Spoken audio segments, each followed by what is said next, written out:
और बात करेंगे देवभूमि उत्तराखंड की खबरों की। बड़ी खबर आ रही है इस बीच, वो आपको बता दें।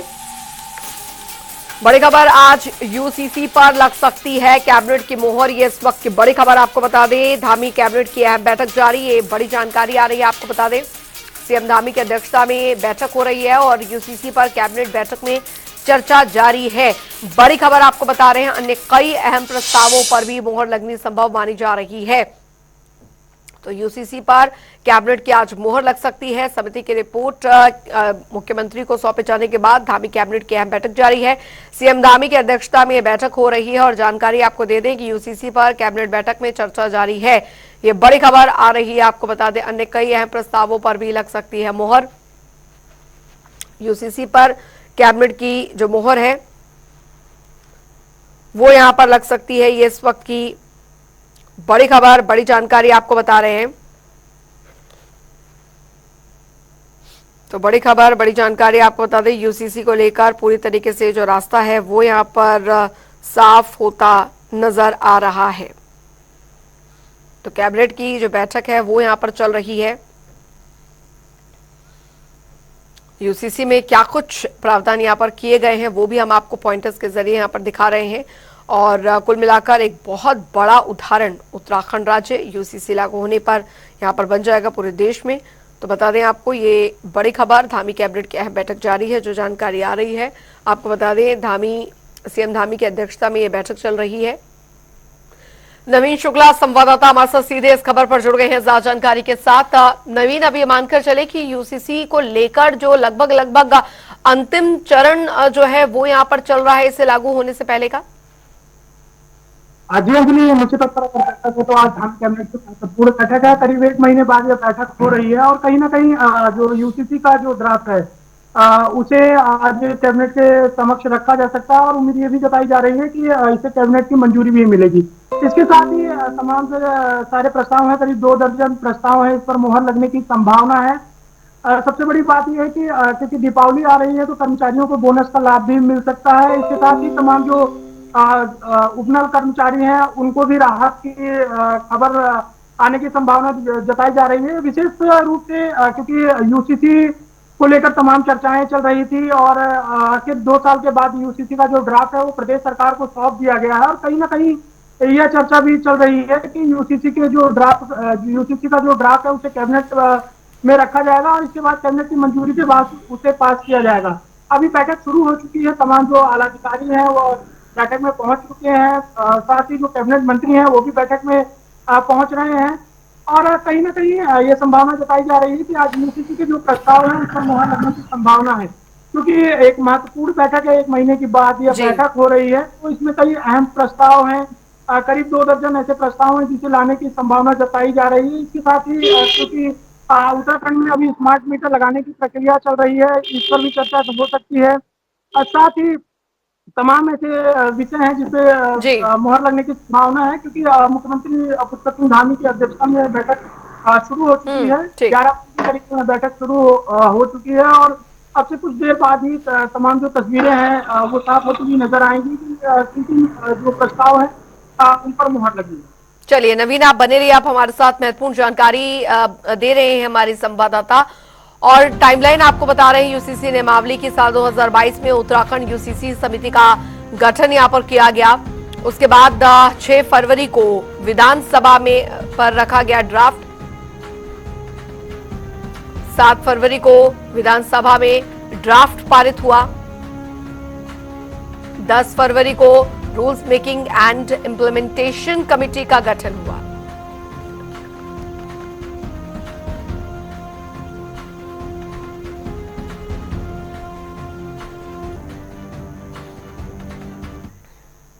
और रुक करेंगे इस बीच आ रही एक बड़ी खबर की और बड़ी जानकारी आ रही है वो आपको बता दें। तो बड़ी खबर, बड़ी जानकारी इस बीच बताने जा रहे हैं आपको। केदारनाथ उपचुनाव से जुड़ी आ रही बड़ी खबर आपको बता रहे हैं, जहां पर बीजेपी ने जारी की स्टार प्रचारकों की सूची। जी हां, स्टार प्रचारकों की सूची जारी कर दी गई है। 40 स्टार प्रचारकों के नामों की घोषणा की गई है। स्टार प्रचारकों में सीएम धामी का नाम भी शामिल है। तो बता दें आपको, केदारनाथ उपचुनाव में करेंगे चुनावी प्रचार। ये इस वक्त की बड़ी खबर आपको बता रहे हैं। महेंद्र भट्ट, दुष्यंत कुमार गौतम, रेखा वर्मा और अजय टम्टा सहित अन्य कई नाम स्टार प्रचारकों की लिस्ट में शामिल हैं। केदारनाथ उपचुनाव से जुड़ी आ रही बड़ी खबर आपको बता रहे हैं। बीजेपी ने जारी की स्टार प्रचारकों की सूची। स्टार प्रचारकों की सूची, 40 स्टार प्रचारकों के नामों की घोषणा जो है वो कर दी गई है। बड़ी खबर, स्टार प्रचारकों में सीएम धामी का नाम भी शामिल है। बड़ी खबर आपको बता रहे हैं।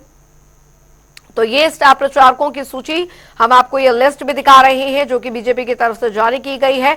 और बहुत ही महत्वपूर्ण हो जाता है ये उपचुनाव भी, क्योंकि पूरी तरीके से एड़ी चोटी का जोर लगा दिया गया है, लेकिन प्रत्याशियों के नामों की घोषणा भी दोनों ही तरफ से होनी बाकी है।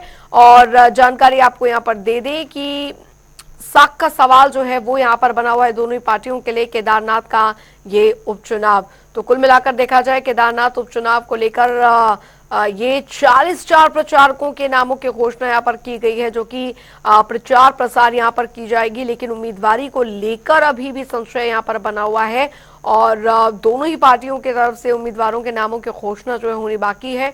लेकिन आपको बता दें कि स्टार प्रचारकों की लिस्ट बीजेपी की तरफ से जारी कर दी गई है।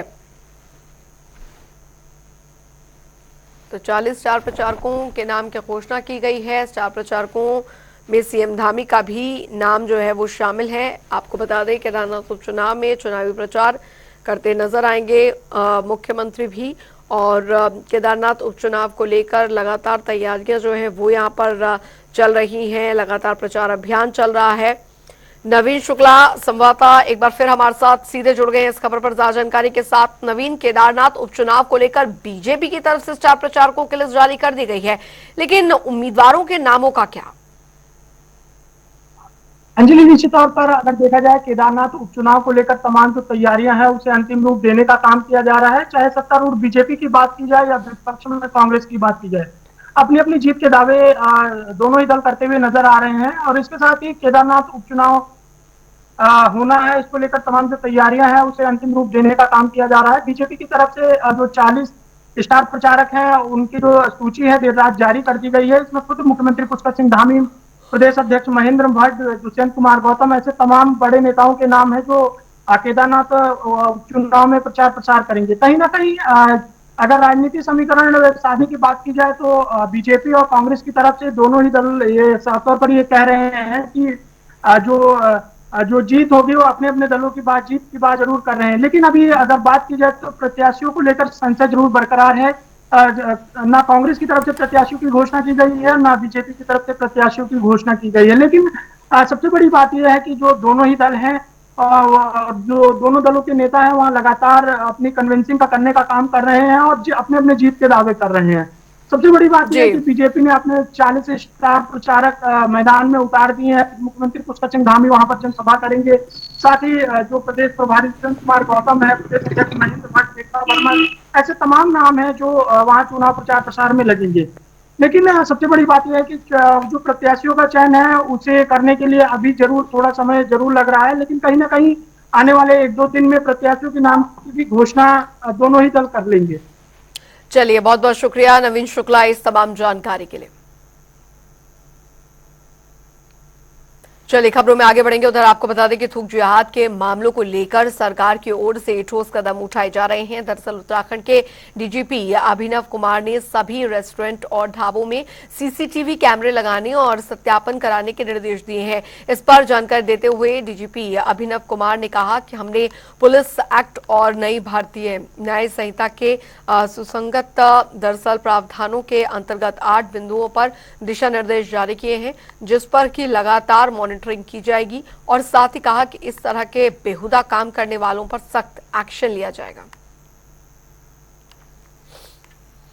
उधर खाने में आपत्तिजनक मिलावट को लेकर चमोली में पुलिस की ओर से सत्यता अभियान यहां पर चलाया जा रहा है। और वहीं इस पर बीजेपी प्रदेश प्रवक्ता गौरव पांडे ने कहा, उत्तराखंड में अराजक तत्वों की ओर से ऐसी घटनाओं को अंजाम यहां पर दिया जा रहा है। उन्होंने कहा कि मुख्यमंत्री पुष्कर सिंह धामी ने ऐसे लोगों पर कठोर कार्रवाई करने के सख्त निर्देश दिए हैं। साथ ही उन्होंने कई विषयों पर भी अपनी राय रखी।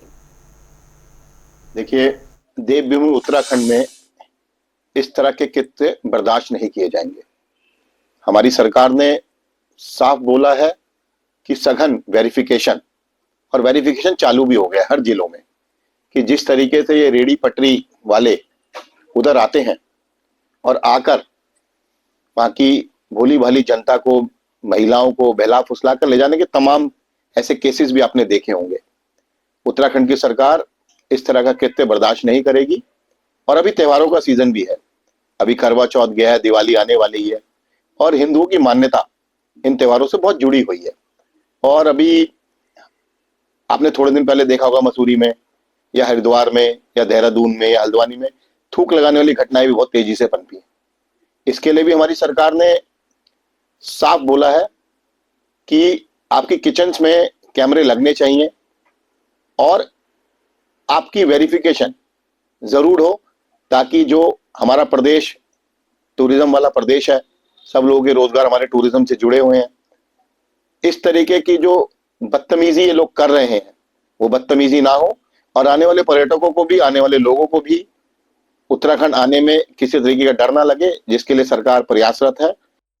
बिल्कुल गैरसैंण के खनसन क्षेत्र से ये है कि वहाँ के व्यापार मंडल के लोगों ने मीटिंग करके जो है पुलिस से भी आग्रह किया है कि जो बाहर के संदिग्ध लोग आ रहे हैं उन पे कार्रवाई की जाए।